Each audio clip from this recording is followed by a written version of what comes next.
Muito bem.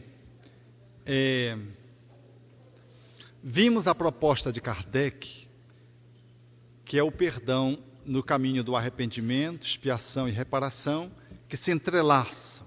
Surge o arrependimento, a expiação e a reparação meio que concomitante com isso, e que demora mais ou menos tempo. Vamos analisar um pouco exatamente a postura que é necessária para quem consiga efetuar o perdão. Diante de uma situação que envolva alguém, vamos pegar a relação, nós precisamos estar muito atento para algumas questões, a fim de avaliar e estabelecer o perdão no nível simbólico da cabeça. Se alguém me faz alguma dificuldade, algum mal, ou eu me sinto agredido por alguém, eu tenho que avaliar alguns pontos que me habilitam a poder compreender melhor aquela situação. Qual foi a intenção daquela pessoa para comigo positiva? Às vezes, a pessoa nos magoa, mesmo tendo uma intenção positiva, a gente não consegue nem ver que ela tem uma intenção positiva. Segunda, quando alguém nos agride, em que nível eu interagi com essa pessoa, contribuindo para que ela me agredisse? Numa relação, é relação. Ninguém agride o outro sozinho. É um processo interacional. Numa relação, por exemplo, conjugal, quando alguém derrapa num deslize, na fidelidade, cabe àquele que se manteve no posto indagar em que nível eu contribuí para que o outro derrapasse. Quando o filho rompe com o preceito familiar e resvala para a droga, eu preciso me perguntar em que nível eu, como pai, como mãe, ajudei o meu filho a perverter um princípio educativo e a transigir para a droga. É importante que a gente faça isso para deslocar aquela visão maniqueísta de o outro está soberanamente no mal e eu estou soberanamente no bem. Nós todos construímos o mal e o bem. Mal e bem como 12 estágios de uma realidade só, conforme Kardec propõe em A Gênese. Quando alguém tomba, diz o espírito Amélia Rodrigues, mãos ocultas se ajustam, empurrando o outro na queda. Diz ela ainda, ninguém faz o caminho de ascensão ou de queda sozinho, nós sempre fazemos em parceria. Caracterizando que em qualquer situação, o nosso movimento, ele não é solitário, porque nós não estamos no deserto, de que ele é socializado. O grau de contabilidade de cada consciência, na responsabilidade daquele ato, caberá à avaliação de cada um, como diz Emmanuel, quando analisa a questão. Cabe ao tribunal de consciência aferir até que ponto eu contribuí para que você, filho, mãe, pai, parceiro, sócio, agisse incorretamente para comigo.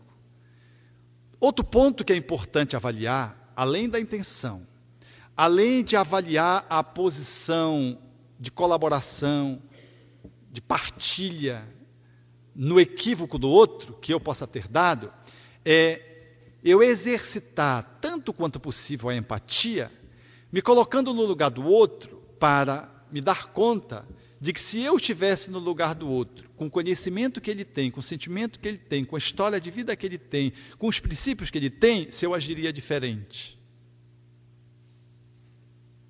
Quando nós fazemos esse exercício, é muito difícil nós permanecermos o mesmo no julgamento do comportamento do outro.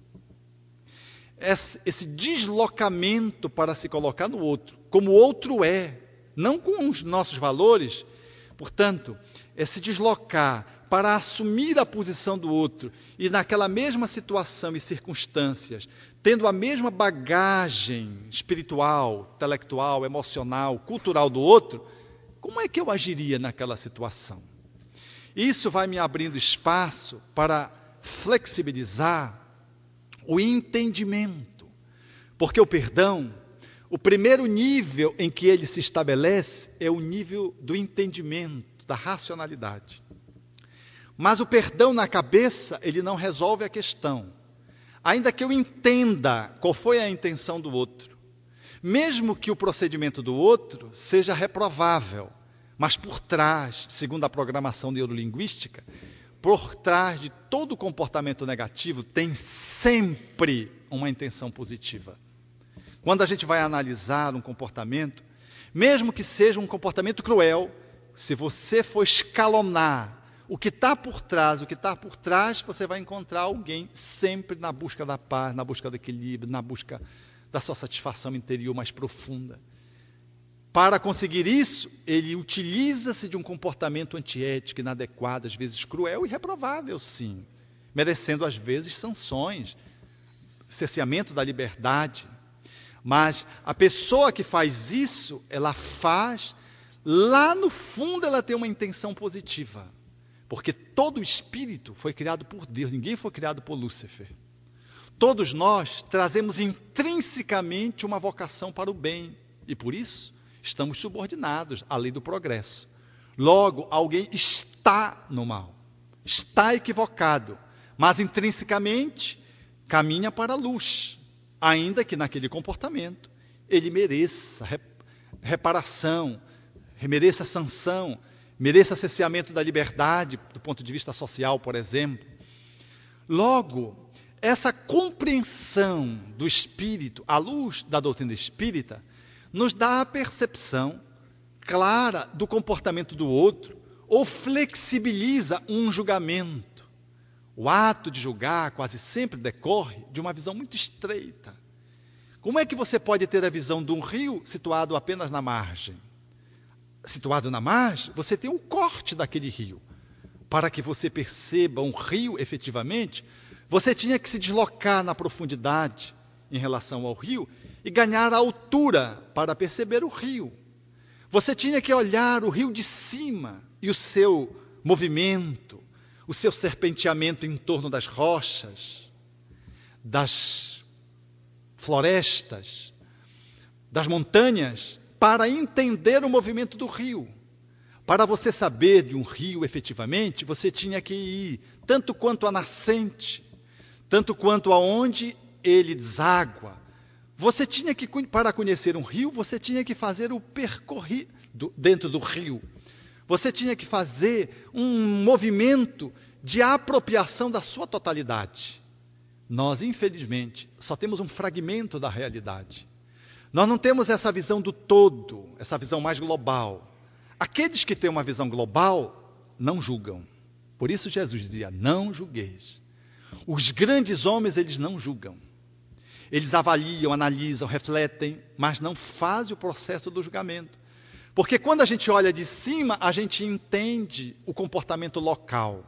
Quando a gente tem uma visão global, a gente se coloca localmente e age adequadamente e não loucamente.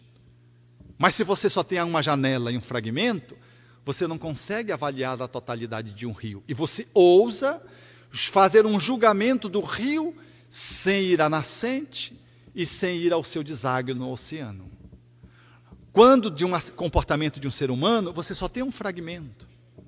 Quando você alarga a sua percepção para ver o que está por trás, você vai melhorando a sua qualidade de avaliação e começa a rever o seu